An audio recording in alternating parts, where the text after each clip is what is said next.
আমি থাকতে তুমি আরেকটা বিয়ে করছো।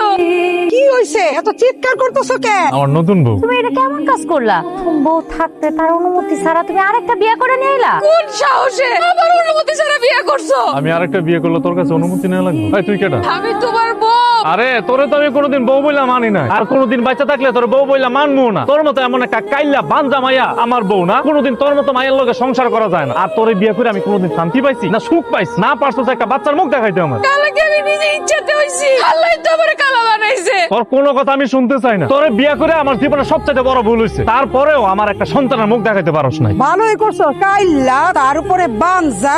আগে যদি জানতাম তাহলে এই মাইয়ারে জীবনও আমার বাড়ির বউ করে আনতাম না। বিয়া তো কইরা নিয়ে নি, এখন তানিয়া গো বাসাতে যদি কোনো ঝামেলা করে, যদি কোনো মামলা মোকদ্দমা করে, তাহলে তো আমরা সবাই বিপদে পড়ব। তুমি এই ঘর থেকে বাইরে এসো, জেরিন এখন থেকে এই ঘরে থাকবে। আমি কই থাকবো? আমার আরেকটা ঘর আছে না, যেটা পইরা আছে, এখন থেকে তুমি ওই ঘরে থাকবে। না না, আমি এই ঘর থেকে কোথাও যাবো না, আমি এই ঘরে তোমার লগে থাকবো। মহিলা কি পাগল হয়ে গেছে? এক ঘরে কখনো দুই বউ থাকে নাকি? পাগল হওয়ার কিছু নাই, আমি কষ্ট করে হইলো এখানে থাকবো, তাও আমি আমার স্বামীর ঘর ছাড়বো না। দেখো আমার কিন্তু এগুলো খুব বিরক্ত লাগতেছে। তুমি ওর এখন এই মুহূর্তে এখান থেকে যাইতে কও, তাহলে কিন্তু আমি চলে যাবো। এই মহিলা তো লজ্জা শরমের মাথা খায় বয়ে আছে। লজ্জা শোনার মতো তো তুই খাইছো।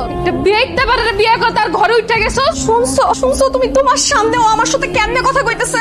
তোরে এত বড় কথা কর সাহস কে দিছে? তোরে কইতাছি না এই ঘর থেকে যাইতে? কথা কি তোর কান দিয়ে ঢুকে না? একটা নতুন মায়ের লেগে তুমি আমারে মারলা। মারছি, খুব ভালো করছি তোরে মারছি। তুই কি ঘর থেকে বাইর হবি নাকি তোরা লাইটতে বাইর করবি? দেখো আমি কিন্তু কারো কথা শুনতে পারবো না। আমি তোমার সবকিছু মানে নিয়ে তোমার বিয়ে করছি, কারো অপমান সহ্য করা লাগে না।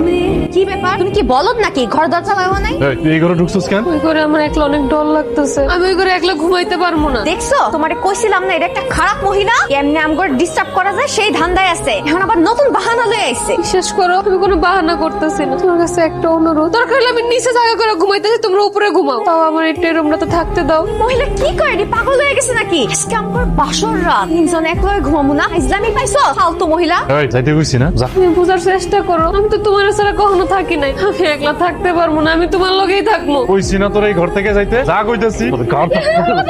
বেরো কইতাছি। এই যে নবাবের বেটি এমন করে হাত পা গুটায় বসে থাকলে চলবো? কি করতে হবে আম্মা কোন? এখনই গিয়ে রান্না করে যাও, রান্না করে গিয়ে ভালো করে রান্না করে নিয়ে আসো। আপনার তো আমার মনের অবস্থাটা বুঝতেছে, আমি আজকে রান্না করতে পারবো না। রান্না করতে পারুম না? নবাবের বেটি কথা শোনো, এই রান্না না করলে খাবো কি? আপনি কেমনে পারলেন এটা মাইনা নিতে? আপনার পোলা বিয়ে করে বউ আনছে বাড়িতে, আপনি মাইনা লইলেন? আপনি তো প্রতিবাদটা করতে পারতেন। কেন প্রতিবাদ করুম কেন? আমার পোলাই তো ঠিক কামই করছে। সমস্যা তো তোর, তুই একটা বাচ্চা দিতে পারস নাই। আর মাইনসে আমার পোলারে দোষ দেয়, মাইনসে কয় আমার পোলার নাকি দোষ। আমরা সবাই মিলা যে খাইতে বসে গেলাম, তানিয়ারে তো ডাক দিলাম না। ও এত কষ্ট করে রান্না করলো, পরে তো ওর মন খারাপ করবো। শোনো, আমাদের সবার খাওয়া দাওয়া শেষ হলে তারপরে সে খাইবো।